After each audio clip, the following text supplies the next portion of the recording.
Izin Pak, cara kerja.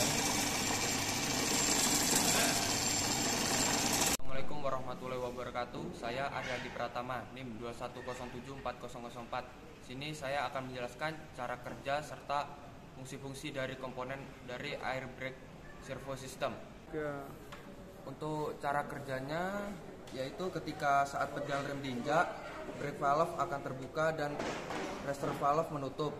Udara yang bertekanan tinggi mengalir ke brake camber, diubah menjadi gaya mekanis yang menekan kampas rem ke tromol atau cakram sehingga kendaraan dapat berhenti. Komponen yang pertama ialah ini kompresor, di mana komponen ini berfungsi untuk menekan udara luar masuk ke tempat penyimpanan yang disebut air tank serta untuk menyediakan udara bertekanan yang digunakan sebagai media pemindahan tenaga pengereman pengemudi. Kompresor memanfaatkan tenaga mesin sebagai sumber tenaga untuk membuatnya. Oleh karena itu, kompresor dilengkapi dengan pressure regulator yang akan menghentikan kompresor udara saat tekanan maksimal telah dicapai. Komponen yang kedua yaitu air tank. Komponen ini berfungsi untuk menyimpan udara dari tekanan kompresor. Udara ini hanya bersifat sementara karena udara bertekanan ini akan disalurkan ke berbagai sistem yaitu pengereman, horn, dan komponen lainnya. Komponen air tank ini dilengkapi dengan air dryer yang akan menyaring air dan debu yang terbawa ikut bersama udara pada saat dikompresikan oleh kompresor. Uap air itu akan dikumpulkan dalam satu bagian dan air tersebut harus dibuang melalui check valve.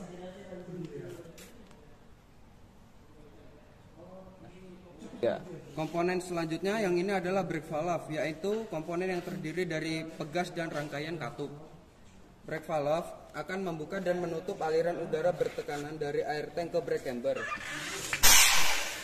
Brake valve dilengkapi dengan relief valve untuk mengaktifkan rem dengan cepat.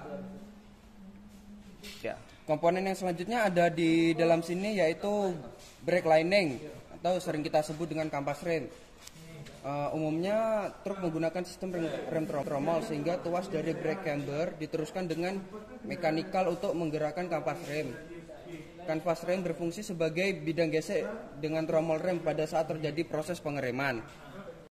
Komponen yang pertama ialah ini kompresor, di mana komponen ini berfungsi untuk menekan udara luar masuk ke tempat penyimpanan yang disebut air tank serta untuk menyediakan udara bertekanan yang digunakan sebagai media pemindahan tenaga pengereman pengemudi. Kompresor memanfaatkan tenaga mesin sebagai sumber tenaga untuk membuatnya. Oleh karena itu, kompresor dilengkapi dengan pressure regulator yang akan menghentikan kompresor udara saat tekanan maksimal telah dicapai. Komponen yang kedua yaitu air tank. Komponen ini berfungsi untuk menyimpan udara dari tekanan kompresor. Udara ini hanya bersifat sementara karena udara bertekanan ini akan disalurkan ke berbagai sistem yaitu pengereman, horn, dan komponen lainnya.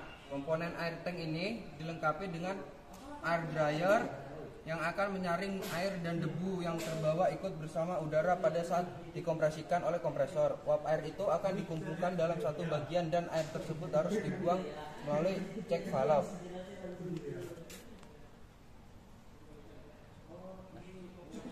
Komponen selanjutnya yang ini adalah brake valve, yaitu komponen yang terdiri dari pegas dan rangkaian katup. Brake valve akan membuka dan menutup aliran udara bertekanan dari air tank ke brake camber. Brake valve dilengkapi dengan relief valve untuk mengaktifkan rem dengan cepat. Komponen yang selanjutnya ada di dalam sini yaitu brake lining atau sering kita sebut dengan kampas rem. Umumnya truk menggunakan sistem rem tromol sehingga tuas dari brake camber diteruskan dengan mekanikal untuk menggerakkan kampas rem. Kanvas rem berfungsi sebagai bidang gesek dengan tromol rem pada saat terjadi proses pengereman.